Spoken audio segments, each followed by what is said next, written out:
night's bombing campaign was a big one. Every hour on the hour. Here's CENTCOM Commander Brad Cooper. Just yesterday, we had strike waves nearly every hour from different locations and directions going into Iran. We also took out the last of 4 Soleimani-class warships. That's an entire class of Iranian ships now out of the fight. I'd characterize our strikes as being unpredictable, dynamic, and decisive. Every Iranian ship we see in the Strait gets sunk, and now every ship that's docked is dead. Here, you see an Iranian Jamaran-class warship, a large patrol ship, a drone smuggling vessel, and 4 other surface combatants docked at Chabahar port in the Gulf of Oman the day before we launched Operation Epic Fury. Here's the same pier 4 days later, all ships taken out of action. Here you see 2 Iranian surface combatants docked at an Iranian naval base near the Strait of Hormuz, just hours into the campaign.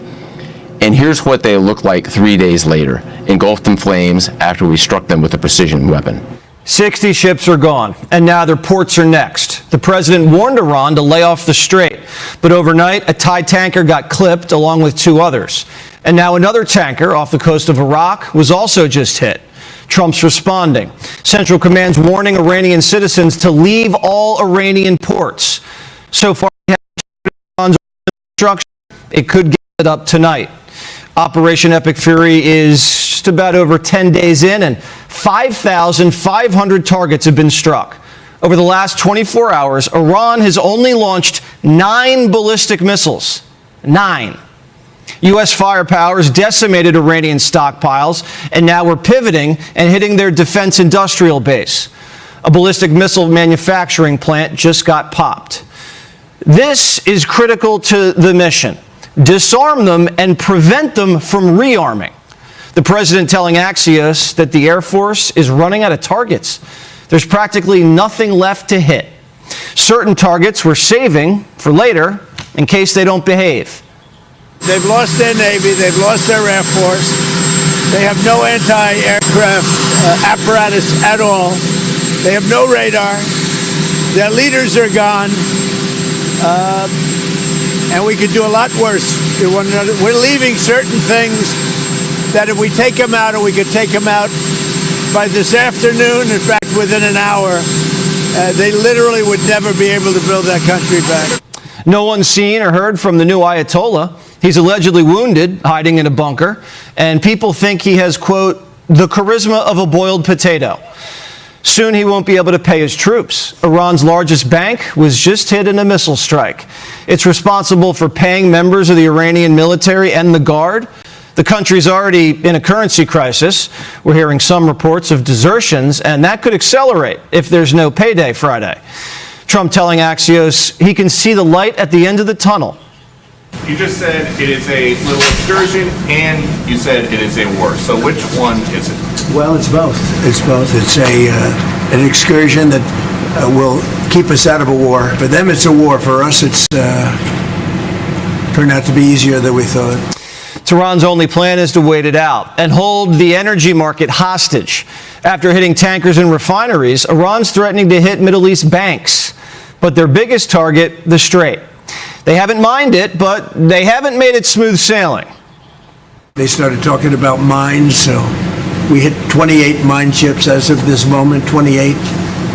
Like using the same weapon, the exact same weapon that we use against the drug dealers in the water. The United States cannot let Iran control the Strait, or even appear to control the Strait.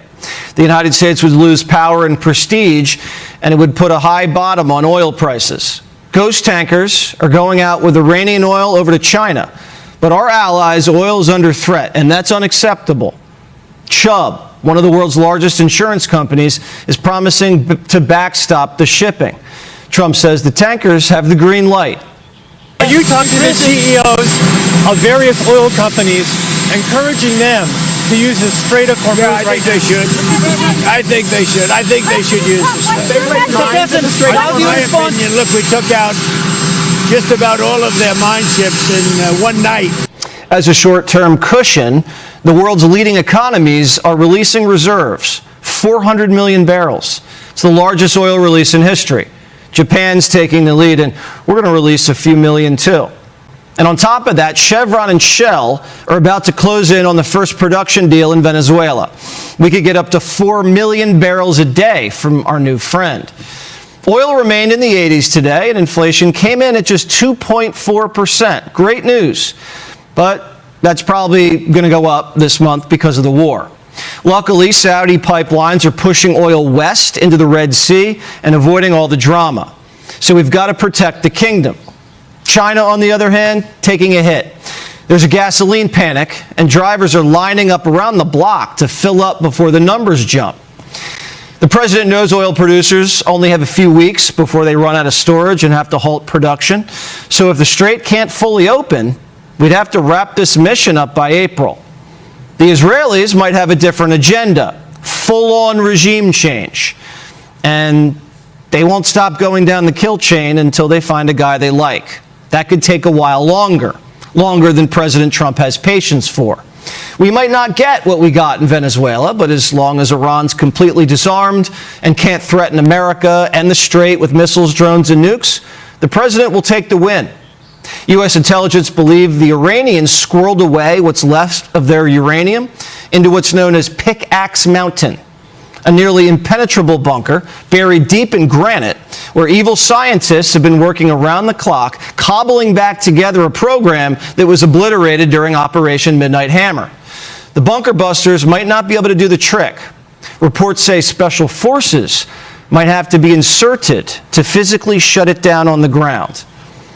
And we also have Karg Island, 15 miles off Iran's coast, their main export terminal, essentially the country's cash register. Karg's Iran's oil lifeline. If we seize it, it's over. That option remains on the table. Both sides waiting to see who blinks first. So far, the president says, in a way, we've already won. Epic Fury! Is that a great name? Well, it's only good if you win, you know, you can only do. And we've won. They gave me a list of names at General. Sir, you can pick the name you'd like, sir. I said, the name of what? The name of the attack on Iran, sir. And they gave me like 20 names. And I'm like falling asleep. I didn't like any of them. Then I see Epic Fury. I said, I like that name.